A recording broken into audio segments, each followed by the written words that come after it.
Good morning and welcome sa atin pong Bread Talk kung saan atin pong pinag-aaralan ang salita po ng Diyos maging ang buhay ng atin pong Panginoong Jesus.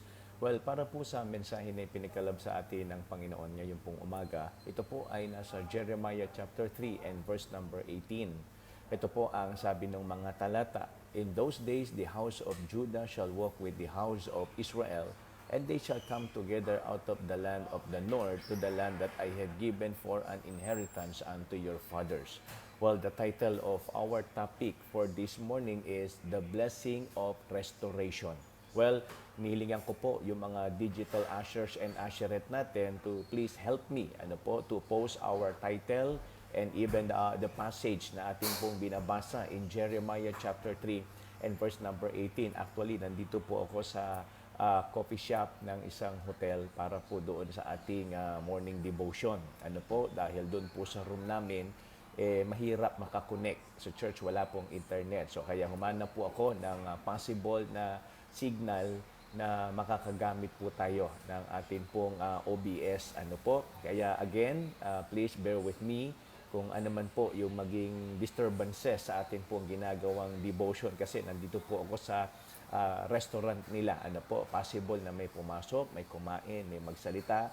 Kaya ang maganda po, focus lang muna ho tayo doon sa inyo pong napapakinggan mula po dito sa ating pinag-aaralan. Again, the title of our passage or our topic for this morning is The Blessing of Restoration. I hope na malinaw po ang inyo pong reception dyan dito po sa ating pinag-aaralan. Again, Jeremiah chapter 3 and verse number 18. Ito po ang sabi ng talata. "In those days, the house of Judah shall walk with the house of Israel, and they shall come together out of the land of the north to the land that I have given for an inheritance unto your father." So, ibig sabihin, yung topic po rito, yung issue po rito is more on revival and restoration. Ano po ba ang ibig sabihin ng salitang restoration? Pag sinabi ho natin from the root word restore, yung dati na nasira, ibinabalik po natin doon sa kung ano yung naging original niyang itsura. Nire-restore, ika nga. So, ganun din po, ito pong bayan ng Panginoon. Alam naman ho natin na ang pinag-uusapan dito is yung mga tao sa Judah at maging ang Israel. But not the whole tribes, the 12 tribes. Hindi ho yung 12 lahi, kundi ang pinag-uusapan po rito ay yung bahagi po ng Northern Kingdom. So, anong sabi ho ng Bible? Yung salita po kasing ginamit dito sa verse number 18, yung phrase, na in those days. So, ibig sabihin, ang Panginoon merong binabalikan sa kanilang nakaraan. So, tayo rin po, mga kapatid, pilit man nating kalimutan, talikuran, ang kahapon at yung mga nagdaan sa buhay natin, we cannot deny the fact na yung mga nakaraan na yan, bahagi po ng buhay natin na mahirap na talagang makalimutan. Pero sa puntong ito, ang sabi ng Panginoon, yung kanila pong nakalipas maganda. Yung kanilang nakaraan, yun po yung maayos. Kasi mga kapatid, tanggapin na natin na sa buhay natin ito, hindi naman ho sa lahat ng pagkakataon magiging okay ang takbo ng atin pong sa circumstansya sa buhay. Hindi ho sa lahat ng oras, maganda po ang ating kalagayan. Pero sana, kung lumipas yung panahon na yung dumaan yung kahapon, mga kapatid, ang maganda ho, kung nasira man tayo roon, ang plano natin, iayos natin ngayon. Pero ang nakakalungkot sa kanila, yung kahapon nila ang maganda at yung ngayon ang hindi ho maganda.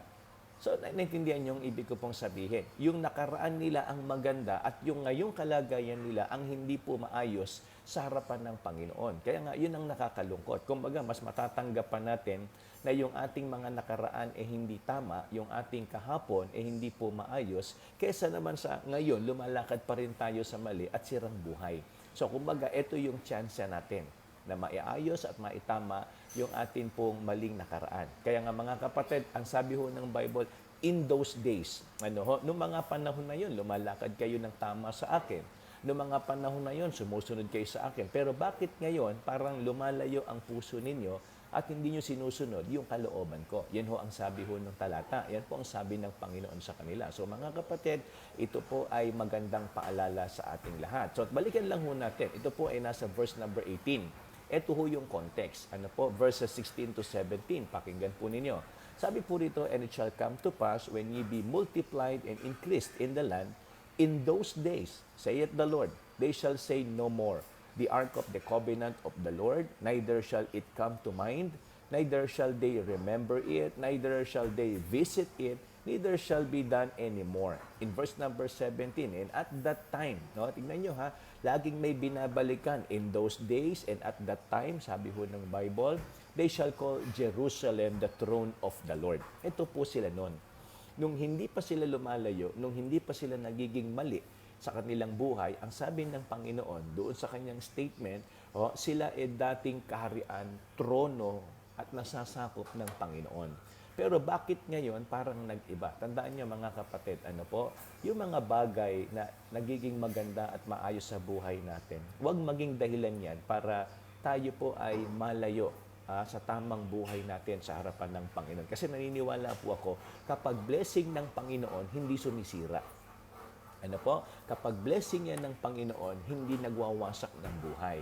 Ang blessing ng Panginoon nagpapaganda ng buhay. Ang blessing ng Panginoon nagbibigay ng magandang imahe sa atin pong pamumuhay. So sa madalit salita, kung yan po maganda na tinanggap natin mula sa kalangitan, dapat dalhin ho tayo niyan para sa pagbibigay kalawalatian sa harapan ng Panginoon. Hindi dapat maging ang buhay natin sira. Hindi ho dapat yung buhay natin maging kapintas-pintas. Kasi sabi ng verse number 17, at that time they shall call Jerusalem the throne of the Lord, and all the nations shall be gathered unto it, to the name of the Lord, to Jerusalem, neither shall they walk any more after the imaginations of their evil heart. Wala sila nun dati.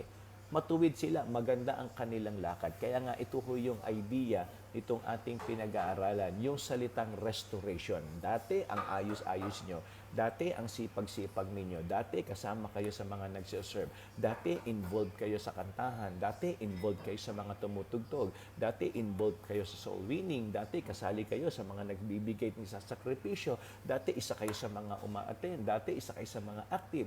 So yung mga dati natin at nakaraan, yun ang binabalikan ng Panginoon ngayon. Kasi ang nakikita ng Diyos ngayon hindi yung dating maganda. Ang nakikita ngayon ng Diyos yung ngayon hindi maayos at sira sa harapan ng Panginoon. Kaya nga, mas pipiliin ko pa para po sa aking sariling opinion. Hindi ko ipipilit sa iba.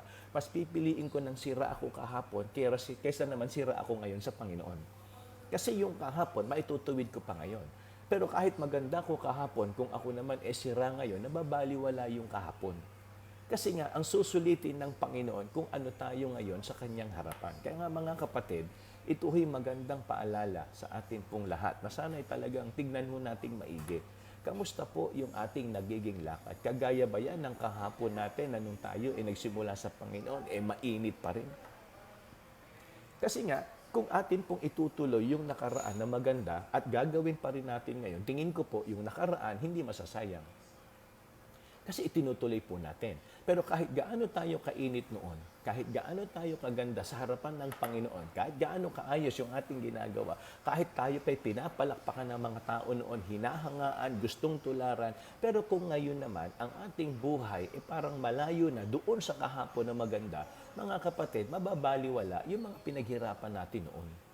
Kasi nga, ang tinitignan ng Diyos yung ngayon. Ano tayo sa Kanyang harapan? Parang mas mainam pa, no? Para sa akin, mga kapatid, mas mainam pa na yung kahapon ko hindi maganda at maayos ako ngayon sa harapan ng Panginoon. Kasi ito ngayon ang titignan ng Diyos. Yung kahapon natin, maitutuwid ngayon yan Pero yung ngayon natin, hindi maitutuwid ng kahapon. Ulitin ko po, yung kahapon nating sira, maitutuwid natin ngayon. Pero yung sira na buhay natin ngayon, hindi maitutuwid yan ng kahapon. Dahil hindi na tayo pwedeng bumalik doon. Kaya nga mga kapatid, tignan niyo po ito. Ano ba yung mga pakinabang o blessing kung tayo po ay manunumbalik at maniniwala at mananampalataya sa Panginoon? Number one, nakita ko po yung sure reconciliation. Uulitin ko po mga kapatid, sure reconciliation. Sana po malinaw yung aking audio dyan o yung video kasi yung akin pong internet nagpa-fluctuate. Lumalakas, humihina, lumalakas, humihina. Sana tuloy-tuloy po yung inyong pakikinig ng salita ng Panginoon. Well, number one, sure reconciliation. Bakit po? Kasi tignan po ninyo, kung sila ay magkakaroon ng tamang desisyon na bumalik sa Panginoon at payagan nila na ang kamay ng Diyos, i-restore sila. Yung mali, kakayasin. Yung mga sira, bubuuin. Kapag inayos sila ng Panginoon, mga kapatid, ang unang-unang magiging blessing o pakinabang ng restoration ay yung meron tayong reconciliation. Kasi tandaan ninyo, sabi ng Bible, ayaw ng Diyos ang mga makamundong bagay. Ayaw ng Diyos na yung ang buhay natin ay nakakapit sa sanlibutan. Ang gusto ng Panginoon, laging sa Kanya lang tayo tumitingin. No, sabi nga ng Bible, yun po ang paalala sa atin. Love not the world, neither the things that are in the world. The lust of the flesh, the lust of the eyes, and the pride of life. Lahat ng yan is enmity with God. Lahat ng yan, kinagagalitan ng Panginoon. Kumaga, galit ang Diyos sa mga makamundong gawain, galit ang Diyos sa mga makasalanang gawain. Kaya nga ang Panginoon, sabi ho ng Bible, kinundi na niya ang kasalanan ng sanlibutan. Kaya nga anong ginawa ng Diyos? Ibinigay niya yung kanyang bugtong na anak para tayo tubusin at iligtas sa siguradong kapahamakan sa apoy ng impyerno. Kaya nga mapalad tayo sapagkat naranasan ho natin ang pag-ibig ng Panginoon. Yun nga lang, kahit nasa atin po ang kaligtasan, kahit tayo po meron ng katiyakan ng buhay na walang hanggan, kung ang buhay naman natin ngayon nalalayo at parang bumabalik sa mga dating gawain ng wala tayong Panginoon, mga kapatid, kailangan ho natin ng restoration. So, ito po ngayon, ibinabalik tayo. Nakita natin, meron pong reconciliation, pagsasaayos ng atin pong ugnayan sa atin pong Diyos at maging sa ating kalagayan. So, yan ho yung unang bagay. Yan po yung isa sa pakinabang ng tayo po ay na-restore sa harapan ng Panginoon. Pangalawa, not only sure reconciliation, but also sweet relationship. Hindi ba tumatamis ang relasyon ng Diyos at ng tao kapag ito po ay naiaayos?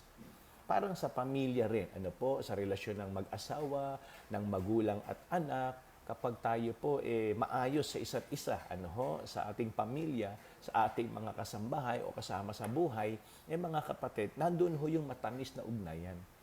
So yung parang wala kang iniiwasang tao kasi napakasarap na kahit saan ka pumunta, pakiramdam mo welcome ka. Pakiramdam mo yung mga tao okay sa'yo. Pakiramdam mo yung ginagawa mo at yung ginagawa nila ayos sa isa't isa. So sa madalit salita, ito ho yung bagay na gustong ituro ng Diyos sa atin. Kung tayo po susunod at maniniwala sa gagawin ng Panginoon para sa ating buhay, mga kapatid, mararanasan natin yung matamis at masarap na ugnayan sa Panginoon, yung ating bang relasyon sa Kanya. Tandaan po ninyo, hindi ho ibibigay ng Diyos Ama ang Kanyang anak kung hindi niya tayo mahal. Hindi po papayag ang Panginoon sa Kristo na siya ipako ng wala hong damdamin at dahilan para po sa ating lahat. So naniniwala ako, sabi ho ng John 3:16, for God so loved the world that He gave His only begotten Son. So ang susi at ang dahilan kung bakit ang Panginoon ay nagkatawang tao, hindi ho dahil sa gusto niya lang magpakita ng kapangyarihan na kaya niyang gawin yung nagagawa ng tao. Kundi ang dahilan talaga kung bakit siya po ay bumaba dito sa kalupaan, para ipakita at i-demonstrate ang pag-ibig ng Diyos sa sangkatauhan. Kaya nga mga kapatid, mapalad tayo sapagkat naranasan natin ang pag-ibig ng Panginoon. Kaya nga, yan ho yung pangalawa, yung sweet relationship. Tumatamis ang relasyon ng maayos na, kumbaga, relasyon ng isa't isa sa mag-asawa, di ba? Normal na nagkakaroon ng tampuhan, pero hindi ho normal na hindi na maayos. Kaya doon nangyayari yung sweet relationship. Sa magulang at anak, ganun din. Normal na minsan nagkakaroon ng damdamin na hindi maayos. Pero dapat maayos din yan. Kasi nga, yun po ang tama at yun ang dapat makita sa buhay ng bawat isa. So, ganun din po. Nangyayari na tayo bilang tao, nakakalimot at nawawala tayo sa kalooban ng Panginoon. Pero hindi ho dapat manatiling wala tayo sa kalooban ng Diyos. Ang tama, maibalik pa rin tayo sa dapat nating kalagayan. At doon tumatamis yung ating ugnayan. Kaya nga, yan ho yung pangalawa. And last but not the least, here we can see the sustainable resources. Kasi kung titignan po ninyo, the context itself, from our passage, makikita natin doon mismo kung paano ang Diyos nangako sa kanila na kung kayo ay lalakad sa kalooban ko, kung kayo ay susunod sa mga sinasabi ko at utos ko, anong sabi niya? Malinaw ho in verse number 18. I have given you an inheritance. So, ibig sabihin, yung pinangako niya sa mga naunang magulang sa bayan ng Israel, tutuparin ng Diyos kung kayo ay manunumbalik. Kaya kung titignan nyo yung context ng chapter 3, mga kapatid, dyan ho dinitali ng Diyos yung kanilang mga kasalanan. Dyan po binanggit ng Diyos yung kanilang pagtalikod at kanilimutan nila ang Panginoon. Tandaan niyo mga kapatid, kahit saan ho tayo magpunta, kapag kasama natin ng Panginoon, nandun ang provision. Hindi ho yan sa trabaho na kukuha, hindi yan sa educational attainment na kukuha, hindi ho sa ganda ng status ng buhay para masabi nating stable na tayo at hindi na tayo mangangailangan. Mga kapatid, kahit sino, pwede hong dumating sa panahon ng pagtatagumpay at pwede hong dumating sa panahon ng pagbagsak. Wala ho tayo pwedeng ipagmalaki. Maraming mayaman, nalugi. Maraming mahirap, umasenso. Ano ibig ko pong sabihin? Kamay ng Diyos. Ano po, ang kapangyarihan ng Panginoon, ang pwede ho nating panaligan, ang kamay ng Panginoon, ang pwede nating panghawakan para yung ating kalagayan ay maging maganda at yung ating pangangailangan ay maging continuous yung provision. Dahil yan po sa Diyos. Kaya nga, anong sabi ng Panginoon? Come unto me. Bumalik tayo sa Kanya, sundin natin yung kalooban niya. At ito po ang ating conclusion in Proverbs chapter 10, verse number 22, the blessing of the Lord, it make it rich, and He addeth no sorrow with it. Tandaan po ninyo, pag blessing ng Panginoon, wala hong karagdagang kapighatian. Pag blessing ng Panginoon, walang conflict.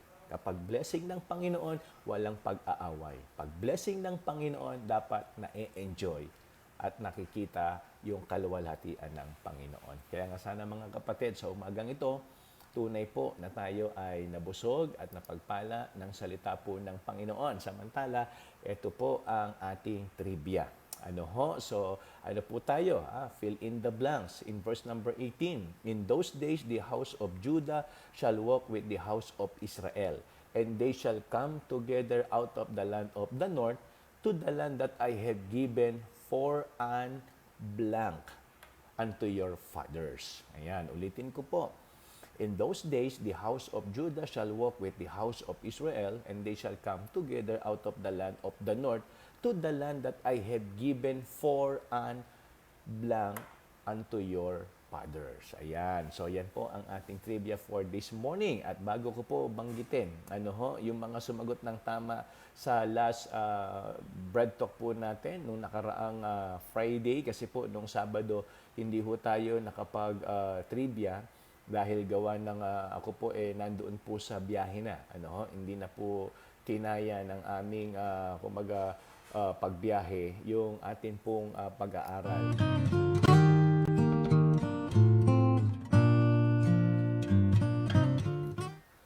Sorry po, napindot ko. Mali ako ng pindot. So, ito po ang ating trivia. Trivia natin nung nakaraan.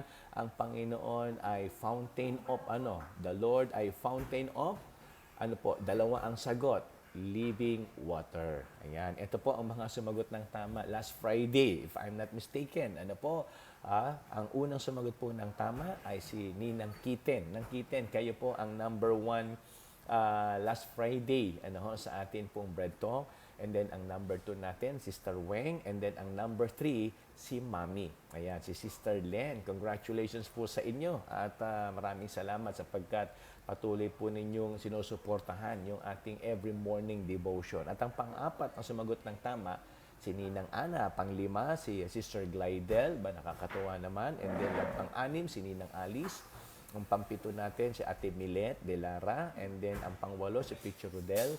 Ang pang-9 natin ay si Brother Gab. At ang pang-10 ay si Ate Nelly. Ayan. So, sila po ang mga sumagot ng tama last Friday sa ating pong trivia. And then, ang pang-11, si Ate Rose. Pang-12, si Ninang Flor. At pang-13, si Preacher Alvin. Ayan. Yan po yung mga masasabi ho natin talagang masugid at aktibo sa atin pong ginawang pag-aaral last Friday. At gusto lang po nating batiin. Ngayon, kung hindi ako nagkakamali, birthday ni Moria Shailey Halmasco. Ayan, birthday ni Shailey Halmasco. Diyan po yan sa Dubai. Good morning sa inyo dyan sa Halmasco family and happy birthday kay Shailey. Sana'y patuloy kang bigyan ng Diyos ng malusog na pangangatawan at patuloy kang pagpalain at ang buhay mo ay sana'y talagang laging gabayan ng Panginoon. Ayan po ang ating trivia last Friday. Ang tamang sagot ay living water. Ayan, salamat po. At gusto ko lang pong i-take itong opportunity na ito na magpasalamat po sa mga kapatid natin na patuloy na nanalangin para po sa aming pagbiyahe papunta ng Samar. Thank you po sa inyo and even to your support sa inyo pong suportang ginawa kung paano kayo ginamit ng Panginoon. And please continue to pray for us sa pagbiyahe po namin going back sa Manila tomorrow. At pag-pray nyo po yung safety, provision, and of course, yung kalakasan ng katawan. Ano po? At salamat po ulit sa mga kapatid ho natin na ginamit ng Panginoon para kami naman makabalik dyan po sa Manila. Thank you po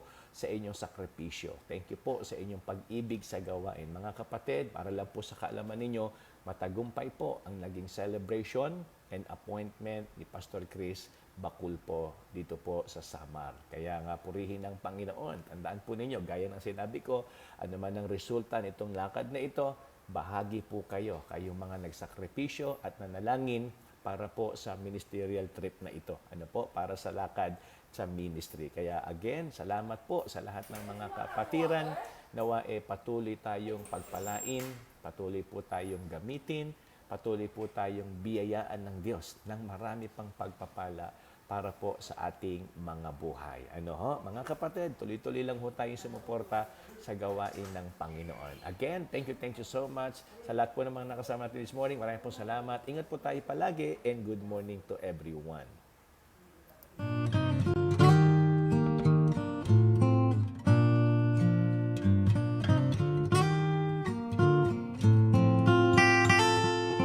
Father of lights, giver of gifts, there is no shadow in you.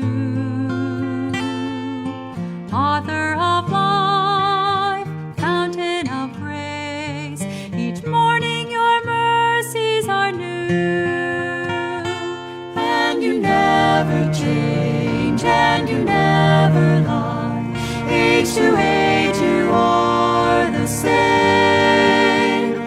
I will trust in you, all your faithfulness, for I know you never change. Father of love, source of all good, tower of strength and my shield. When you gave your Son for those who rebel, your love for the world was revealed. And you never change, and you never lie. Age to age you are the same. I will trust in you, all your faithfulness, for I know you never change.